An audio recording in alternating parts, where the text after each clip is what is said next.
राष्ट्रवादी काँग्रेस शरदचंद्र पवार पक्षाचे नेते अमोल कोल्हेंनी एक मोठा दावा केला आहे। विलिनीकरण झालं असतं दोन्ही राष्ट्रवादीचं तर छगन भुजबळ राज्यसभेवर जाणार होते असं अमोल कोल्हे म्हणतात। अजित पवारांनी याबाबत सांगितलंही होतं। अजित पवारांसोबत अंतर्गत चर्चा झाली होती असं कोल्हे म्हणाले।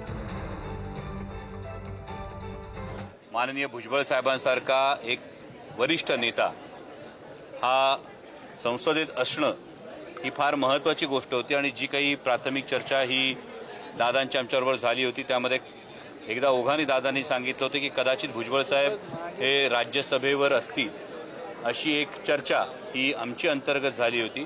आणि आता मात्र इतका सामाजिक प्रश्नाची जाण असणारा नेता न जाता कोट्यवधी रुपये घेऊन निवडणूक रणनीती विकणारी व्यक्ती राज्यसभेवर जाण्याची जर चर्चा येत असेल तर त्यामुळे कदाचित भुजबळ साहेब हे अस्वस्थ असतील, मला कल्पना नाही। हा त्यांचा अंतर्गत विषय।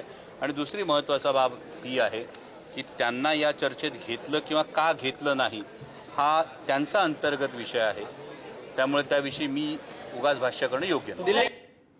याबद्दल बोलण्यासाठी पुण्याहून आपल्यासोबत आपले प्रतिनिधी ज्ञानेश्वर आहेत। ज्ञानेश्वर, अमोल कोल्हे जे सांगू पाहत आहेत त्याचे वेगळे अन्य अर्थ कोणते? कारण आता अजित पवार तर हे सांगण्यासाठी नाही आहेत आणि छगन भुजबळ अस्वस्थ आहे त्याची आपल्याला कल्पना आहे।